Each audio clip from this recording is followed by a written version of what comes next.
धैर्य, संयम, शांतचित और एकाग्रता ऐसे महान गुण हैं जो किसी भी व्यक्ति को साधारण से सर्वश्रेष्ठ बना देते हैं। इन्हीं गुणों से भरपूर व्यक्ति एक दिन पूरे संसार में प्रसिद्ध हो जाता है और दुनिया उसको अपनी आंखों पे बिठा लेती है। सो दोस्तों, इस वीडियो में हम भारतीय क्रिकेट टीम के एक ऐसे खिलाड़ी की बात करेंगे जो इन गुणों को धारण करते हुए क्रिकेट जगत के एक ऐसे अनमोल खिलाड़ी बने जिनकी चमक के आगे हीरे की चमक भी फीकी लगने लगी। उस महान खिलाड़ी का नाम बताने से पहले मैं उनकी प्रशंसा में कुछ पंक्तियां कहूंगा कि कुछ अरसा पाकर तो हीरा भी चमक खो देता है, दिन ढलते ढलते सूरज भी अपनी चमक खो देता है। टैलेंट, पैशन और मेहनत को जो गहना बना लेता है वो राहुल द्रविड़ की तरह हर वक्त चमकता रहता है, हर समय चमकता रहता है। जी हाँ, हम बात कर रहे हैं क्रिकेट जगत के उस सितारे की जिन्हें लोग कई नामों से जानते हैं। कोई इनको the great wall of Indian cricket कहता है, कोई संकट मोचन कहता है, तो कोई इन्हें मिस्टर कूल कहता है। जहां आजकल के बैट्समैन आक्रामक बैटिंग करके जानी बड़े बड़े शॉट्स लगाकर गेंदबाजों की लाइन और लेंथ बिगाड़ने की कोशिश करते रहते हैं, वहीं किसी टाइम राहुल द्रविड़ केवल डिफेंस करके गेंदबाजों को मानसिक तौर पर थका कर और उनको फ्रस्ट्रेट करके उनकी लाइन और लेंथ बिगाड़ते थे, जो कि दुनिया के एकमात्र ऐसे खिलाड़ी हैं जिन्होंने टेस्ट क्रिकेट में 30,000 से भी ज्यादा गेंदें खेली हुई हैं और 44,152 मिनट यानी कि 735 घंटे और 52 मिनट क्रीज पर बिताए हैं, जो कि एक वर्ल्ड रिकॉर्ड है। राहुल द्रविड़ जी का जन्म 11 जनवरी 1973 को मध्य प्रदेश के शहर इंदौर में हुआ था, जिसके कुछ समय बाद ही इनका पूरा परिवार बेंगलोर में रहने लगा। 12 साल की छोटी सी उम्र में ही अपने हुनर और रुचि को समझते हुए द्रविड़ क्रिकेट में अपना लक्ष्य ढूंढने लगे और क्रिकेट खेलना शुरू कर दिया। बेंगलोर में रहकर इन्होंने कर्नाटक राज्य के लिए अलग अलग लेवल जैसे कि अंडर 15, अंडर 17 और अंडर 19 पर क्रिकेट खेली। राहुल द्रविड़ जी ने पहली बार फरवरी 1991 में महाराष्ट्र में पुणे के खिलाफ रणजी ट्रॉफी खेलनी शुरू की थी। उस समय द्रविड़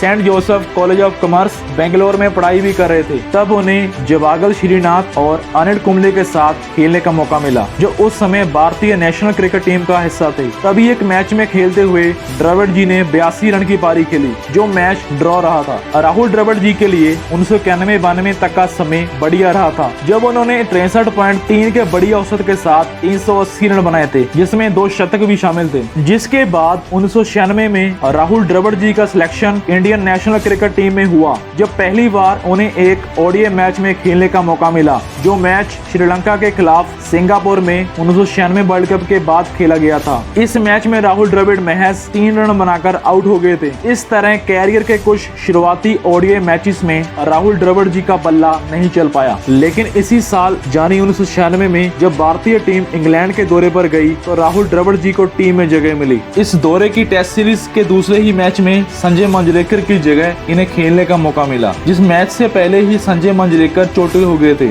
और दूसरा टेस्ट मैच खेलने से पहले उनको एक मेडिकल टेस्ट से गुजरना था। फिर इस मेडिकल टेस्ट में वो फिट नहीं बैठ पाए और टॉस से केवल 10 मिनट पहले ही भारत के कोच संदीप पाटिल ने द्रविड़ जी को खबर दी कि आज ही वो अपने टेस्ट कैरियर की शुरुआत करेंगे। यह मैच द्रविड़ जी ने इंग्लैंड के खिलाफ लॉर्ड्स के मैदान में खेला था और इस पहले ही टेस्ट मैच में उन्होंने शानदार प्रदर्शन करते हुए 95 रन बनाए, जिस वजह से क्रिकेट एक्सपर्ट्स और आम क्रिकेट फैंस का ध्यान राहुल द्रविड़ जी की तरफ आकर्षित होने लगा। सितंबर 1996 में ही कनाडा में हुई पाकिस्तान के खिलाफ ओडीआई सीरीज के दूसरे ही मैच में भारत ने पहले बैटिंग करते हुए सचिन और मोंगिया की विकेट्स 44 के स्कोर पर ही खोली थी, जिसके बाद राहुल द्रविड़ ने मोहम्मद अजरुद्दीन के साथ मिलकर 161 रन की बड़ी पार्टनरशिप करते हुए 90 रन की पारी खेली। इस श्रृंखला में राहुल द्रविड़ जी ने 44 के औसत के साथ कुल 220 रन बनाए। इंग्लैंड की धरती पर टेस्ट सीरीज में शानदार प्रदर्शन करने के बाद राहुल द्रविड़ जी को अपने देश भारत की जमीन पर ऑस्ट्रेलिया के खिलाफ पहला टेस्ट मैच खेलने का मौका मिला, जिसमें राहुल द्रविड़ 40 रन ही बना पाए थे। लेकिन फिर भी राहुल द्रविड़ जी की क्लास बैटिंग को देखते हुए उनको दक्षिण अफ्रीका के खिलाफ एक घरेलू श्रृंखला में शामिल किया गया। दक्षिण अफ्रीका के खिलाफ इस सीरीज में इनका प्रदर्शन ठीक रहा। पूरी श्रृंखला में 29.16 की औसत के साथ द्रविड़ ने कुल 175 रन बनाए, लेकिन उन्होंने इस श्रृंखला की हर पारी में दीवार की तरह डटकर बैटिंग की और एक एंड पर विकेट्स संभाले रखी। जिसकी वजह से उन्हें इस सीरीज का तीसरा सबसे बेहतर भारतीय बल्लेबाज माना गया, क्योंकि इस सीरीज में राहुल द्रविड़ जी ने 175 रन बनाने के साथ साथ कुल 568 गेंदों का सामना भी किया, जो कि टेस्ट क्रिकेट में अहम बात मानी जाती है। राहुल द्रविड़ जी के टेस्ट कैरियर का पहला शतक जनवरी 1997 को दक्षिण अफ्रीका के दौरे पर आया था, जब उन्होंने लगभग 9 घंटे तक खेलते हुए एक पारी में 148 रन की पहली शतकीय पारी खेली और कुल 362 गेंदों का सामना किया। इस मैच की दूसरी पारी में भी बढ़िया प्रदर्शन करते हुए द्रविड़ जी ने 146 गेंदों पे 81 रन की महत्वपूर्ण पारी खेली, जो मैच ड्रॉ हुआ था। इस मैच में द्रविड़ जी को प्लेयर ऑफ द मैच भी चुना गया था। उसके बाद मई 1997 में ही पाकिस्तान के खिलाफ राहुल द्रविड़ जी ने अपने ओडीआई कैरियर का पहला शतक भी लगाया था। इसके बाद तो राहुल द्रविड़ जी ने रुकने का नाम नहीं लिया। हर टेस्ट सीरीज के मैचेस में दीवार की तरह विरोधी टीम्स के आगे मैदान में डट जाते और ओडीआई मैचेस में रन बनाने की गति थोड़ी तेज रखते थे।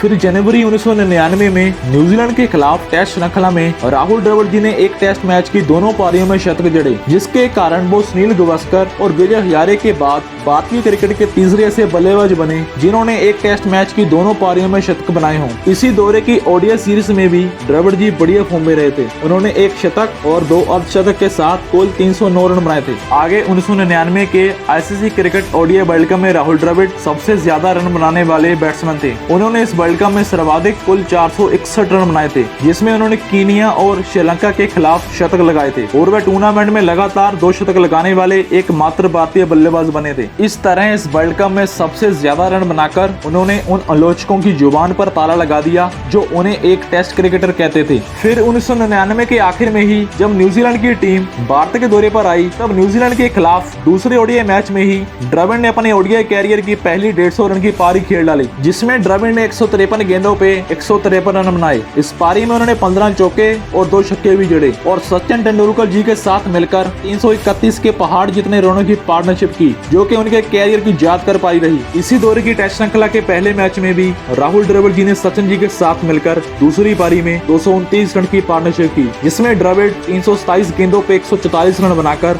भारत के लिए संकट मोचन साबित हुए। आगे चलकर साल 2000 में जब जिम्बाब्वे की टीम भारत के दौरे पर आई थी, तब राहुल द्रविड़ जी ने टेस्ट सीरीज में धूम मचाई थी, जिसमें उनके बल्ले से उनके टेस्ट कैरियर का पहला दोहरा शतक आया था, जिसमें द्रविड़ ने 350 गेंदें खेलकर 200 रन की नवाद पारी खेली, जिसमें उन्होंने फिर से मास्टर ब्लास्टर सचिन तेंदुलकर जी के साथ मिलकर 213 रन की साझेदारी की और दूसरी पारी में भी 70 रन की नवाद पारी खेली। इसी श्रृंखला के दूसरे मैच में द्रविड़ ने 162 रन की पारी भी खेली थी। राहुल द्रविड़ जी की बैटिंग बहुत संयम भरी जाती थी। विरोधी टीम के खिलाड़ी द्रविड़ के साथ कितनी भी स्लेजिंग क्यों न करें, राहुल द्रविड़ धैर्य के साथ अपने ही मिजाज में बैटिंग करते थे। गेंदबाज चाहे 150 की गति पर बॉल डाले, चाहे 130 की गति पर, चाहे जोर कर डाले या फिर बाउंसर डाले, लेकिन द्रविड़ जी के पास हर गेंद का तोड़ होता था। 11 मार्च 2001 को ईडन गार्डन के मैदान पर ऑस्ट्रेलिया के खिलाफ ऐतिहासिक जीत दर्ज करने में राहुल द्रविड़ जी का बहुत बड़ा योगदान रहा था। दरअसल इस टेस्ट की पहली पारी में ऑस्ट्रेलिया ने 445 रन बनाकर भारत को पहली पारी में 171 के स्कोर पर ऑल आउट कर दिया था और भारत को फॉलन पर खेलने को मजबूर किया। तभी राहुल द्रविड़ जी ने वेरी स्पेशल यानी कि बीबीएस लक्ष्मण जी के साथ मिलकर शानदार पार्टनरशिप की। दोनों ने मिलकर 376 रन जोड़े और मैच को पूरी तरह पलट दिया। बीबीएस लक्ष्मण जी ने इस मैच में 281 रन और राहुल द्रविड़ जी ने 180 रन की पारी खेली, जिसके कारण भारत ने इस मैच की दूसरी पारी में ऑस्ट्रेलिया के खिलाफ 657 रन बना डाले और ऑस्ट्रेलिया को 383 रन का टारगेट दिया, जिसमें ऑस्ट्रेलिया 212 रन ही बना पाया और भारत ये मैच 171 रन के बड़े अंतर से जीता। ये भारत की सबसे बड़ी टेस्ट जीत मानी जाती है। इसके बाद वेस्टइंडीज के दौरे पर अप्रैल 2002 में द्रविड़ जी ने वेस्टइंडीज के खिलाफ पहले टेस्ट मैच में 144 रन की पारी खेली, जिसमें वेस्टइंडीज के द्वारा पहली पारी में 501 रन बनाने के बाद राहुल द्रविड़ वेस्टइंडीज के आगे पहाड़ बनकर खड़े हो गए और अंत तक नवाद रहकर उन्होंने 345 गेंदें खेलते हुए 144 रन बनाए और मैच ड्रॉ करवा दिया। आगे चलकर 2002 में राहुल द्रविड़ जी का इंग्लैंड का दौरा बहुत लाजवाब रहा था। राहुल द्रविड़ ने इस दौरे के 4 टेस्ट मैचेस की सीरीज में कुल 602 रन बनाए थे। इस सीरीज के दूसरे मैच में राहुल द्रविड़ जी ने 115 रन की शतकीय पारी खेली, जो कि 244 गेंदों गेंदों पर आई थी। तीसरे टेस्ट में लीड्स के मैदान में द्रविड़ जी ने 307 गेंदों पर 148 रन की पारी, सचिन जी ने 193 रन की पारी और सौरव गांगुली जी ने 128 रन की पारी खेली थी, जिसकी बदौलत इस मैच में भारत ने पहली पारी में विशाल स्कोर खड़ा किया, जिसको इंग्लैंड लगातार दोनों पारियां खेलकर भी छू नहीं पाया। एक इनिंग और 46 रन से इंग्लैंड ये मैच हार गई थी। इस श्रृंखला के अगले ही मैच में इंग्लैंड के पहली पारी में 515 रन बनाने के बाद भारतीय टीम बैटिंग करने आई। पहली 2 विकेट जल्दी गिर जाने के बाद द्रविड़ जी ने डाल बनकर बैटिंग करनी शुरू कर दी। उन्होंने सचिन जी के साथ 91 रन, सौरव गांगुली के साथ 105 रन और वीवीएस लक्ष्मण जी के साथ 113 रन की कुछ महत्वपूर्ण साझेदारियां की और भारत के लिए एक बार फिर संकट मोचन साबित हुए। इस मैच में राहुल जी ने 217 रन की पारी खेली। इस सीरीज में राहुल द्रविड़ 2 मैचेस में मैन ऑफ द मैच और मैन ऑफ द सीरीज रहे थे। इस तरह साल 2002 राहुल द्रविड़ के टेस्ट कैरियर का सबसे बेहतरीन साल रहा, जिसमें उनके बल्ले से 1357 रन आए। फिर साल 2003 में टेस्ट क्रिकेट में राहुल जी के बल्ले से 2 और संजम भरे दोहरे शतक आए। उन्होंने एक दोहरा शतक न्यूजीलैंड के खिलाफ अक्टूबर 2003 में लगाया था, जो कि 222 रन की पारी थी। फिर दिसंबर 2003 में एक बार फिर राहुल द्रविड़ ने वीवीएस लक्ष्मण जी के साथ एक महत्वपूर्ण पार्टनरशिप की, जिस मैच में ऑस्ट्रेलिया ने पहले बैटिंग करते हुए 556 रनों का स्कोर भारत के आगे खड़ा कर दिया, जो कि भारत की 85 रन पे 4 विकेट गिर जाने के बाद पहाड़ जितना बड़ा लगने लगा। लेकिन जब राहुल द्रविड़ और वीवीएस लक्ष्मण जी की क्रीज पर आंखें जमी तो यही पहाड़ जितना स्कोर छोटा सा लगने लगा, जिसमें द्रविड़ और लक्ष्मण जी के बीच 303 रन की बढ़िया पार्टनरशिप हुई। ऑस्ट्रेलिया के खिलाफ इस मैच में द्रविड़ जी ने कुल 446 गेंदें खेली और 233 रन बनाए और वीवीएस लक्ष्मण जी ने भी अच्छी बैटिंग करते हुए 148 रन की पारी खेली, जिसकी बदौलत भारत ये मैच 4 विकेट से जीता था। इस पूरी टेस्ट सीरीज में राहुल द्रविड़ जी ने ऑस्ट्रेलिया के खिलाफ कुल 619 रन बनाए थे, जिसके कारण इस सीरीज में उनको प्लेयर ऑफ द सीरीज चुना गया था।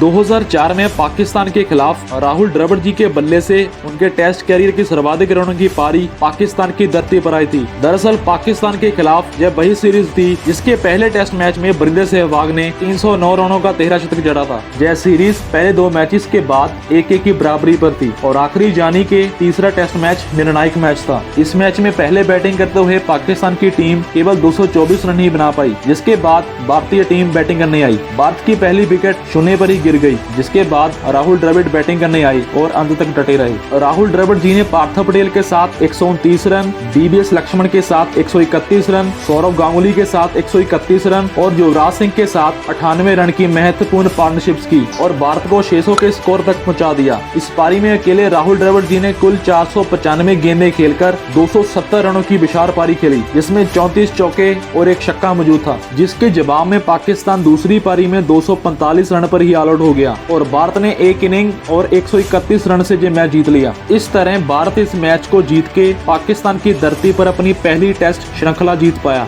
इस मैच में भी Dravid man of the match रहे थे। 2003 ओडीआई वर्ल्ड कप में राहुल द्रविड़ 318 रन बनाकर तीसरे सबसे ज्यादा रन बनाने वाले भारतीय बल्लेबाज रहे थे। फिर 2005 में पाकिस्तान के खिलाफ एक टेस्ट मैच की दोनों पारियों में द्रविड़ जी ने शतकीय पारियां खेली। पाकिस्तान के खिलाफ इस श्रृंखला के दूसरे टेस्ट मैच में पहली पारी के दौरान जब राहुल द्रविड़ 83 रन पर खेल रहे थे, तब गेंदबाज दानिश कनेरिया लगातार गेंद को फ्लाइट करवा रहे थे। वे द्रविड़ को बड़े शॉट्स खेलने के लिए उकसा रहे थे, लेकिन द्रविड़ धैर्य के साथ खेल रहे थे। तब अरुण लाल और रमीज राजा कमेंट्री कर रहे थे, तो अरुण लाल ने कहा कि जब तक राहुल बिना रिस्क के रन बना रहे हैं, तब तक आप राहुल को बड़ा शॉट खेलते हुए देख ही नहीं सकते। कमेंटेटर ने द्रविड़ के बारे में ऐसा कहा ही था कि तभी द्रविड़ ने लॉन्ग ऑन पे लंबा सिक्स लगा दिया, जिसे देखकर कमेंट्री बॉक्स में बैठे लोग हैरान हो गए और राहुल द्रविड़ की तारीफ करने लगे। इस तरह राहुल द्रविड़ संयम के साथ खेलते थे और जब किसी को उम्मीद भी नहीं होती थी तब बड़े शॉट लगाते थे। आगे जनवरी 2006 में पाकिस्तान की धरती पर राहुल द्रविड़ जी ने टेस्ट सीरीज में 2 शतक और लगाए। फिर जून 2006 में द्रविड़ ने वेस्ट इंडीज के विरुद्ध टेस्ट में 146 रन की बड़ी पारी खेली, जिसमें उन्होंने सहवाग के साथ 139 रन और मोहम्मद कैफ जी के साथ 179 रन की महत्वपूर्ण पार्टनरशिप्स की। इसी श्रृंखला के चौथे टेस्ट में भारत के लगभग सारे बैट्समैन नाकाम साबित हुए। तब राहुल द्रविड़ जी ने पहली पारी में 81 रन और दूसरी पारी में 68 रन की महत्वपूर्ण पारियां खेलकर वेस्ट इंडीज के गेंदबाजों के आगे मजबूत दीवार की तरह डटे रहे। इस तरह साल 2006 भी राहुल द्रविड़ के टेस्ट कैरियर का बढ़िया साल रहा, जिसमें द्रविड़ जी ने 61 के बड़ी औसत से 1095 रन बनाए। वैसे तो राहुल द्रविड़ अपनी क्लासिकल बल्लेबाजी के लिए जाने जाते हैं, लेकिन ओडीआई मैचेस में जरूरत पड़ने पर द्रविड़ के बल्ले से कुछ आक्रामक पारियां भी आई हैं। 15 नवंबर 2003 को एक ट्राई सीरीज में न्यूजीलैंड के खिलाफ द्रविड़ ने 22 गेंदों पर ही 50 रन ठोक डाले थे, जिसमें द्रविड़ ने 5 चौके और 3 छक्के लगाए थे। आगे फिर चैंपियंस ट्रॉफी 2004 में कीनिया के खिलाफ 3 चौके और 1 छक्के से भरपूर 16 गेंदों पे 30 रन की पारी। 2005 में श्रीलंका के खिलाफ 63 गेंदों पे 85 रन की पारी और अगस्त 2007 में इंग्लैंड के खिलाफ 11 चौके और 1 छक्का लगाकर 63 गेंदों पर 92 रन की बेहतरीन पारी द्रविड़ जी के बल्ले से आई हुई है। इसके बाद टेस्ट में उनकी कुछ और बड़ी पारियां नवंबर 2009 में श्रीलंका के खिलाफ 177 रन और 144 रन की, फिर नवंबर 2010 में न्यूजीलैंड के खिलाफ 191 रन की रही थी। और राहुल द्रविड़ जी ने अपने पूरे टेस्ट कैरियर में 164 मैचेस में कुल 286 पारियां खेली, जिसमें उन्होंने 52.31 के बड़ी औसत से 13,288 रन बनाए। टेस्ट कैरियर में राहुल द्रविड़ जी के नाम 36 शतक, 5 दोहरे शतक और 63 अर्धशतक हैं। टेस्ट में राहुल द्रविड़ जी की सर्वाधिक पारी 270 रन की रही, जो कि पाकिस्तान के रावलपिंडी में आई थी। ओडीआई कैरियर में राहुल द्रविड़ जी ने 344 मैचेस की कुल 318 पारियों में 10,889 रन बनाए, जिसमें 12 शतक और 83 अर्धशतक रहे।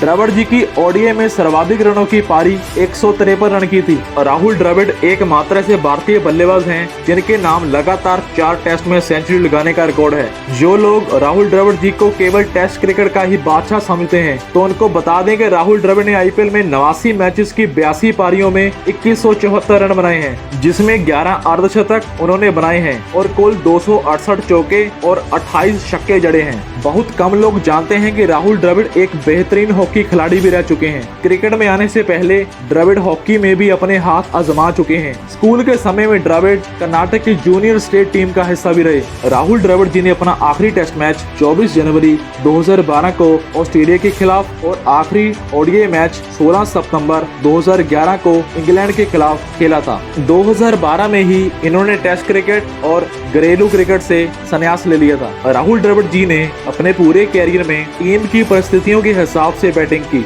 जैसे कि टेस्ट क्रिकेट में हमेशा दीवार की तरह खड़े होकर टीम को संकट से निकालते रहे और ओडीआई मैचेस में बढ़िया स्ट्राइक रेट के साथ आक्रामक बैटिंग भी करते रहे। तो दोस्तों, आपको राहुल द्रविड़ जी के कैरियर की कौन कौन सी पारियां रोमांचक और बेहतरीन लगती हैं, नीचे कमेंट करके जरूर बताइएगा। और अगर ये वीडियो आपको बढ़िया लगी हो तो वीडियो को लाइक और चैनल को सब्सक्राइब जरूर कर दें। मिलते हैं अगली ऐसी ही दिलचस्प क्रिकेट वीडियो में। तब तक के लिए जय हिंद, जय भारत।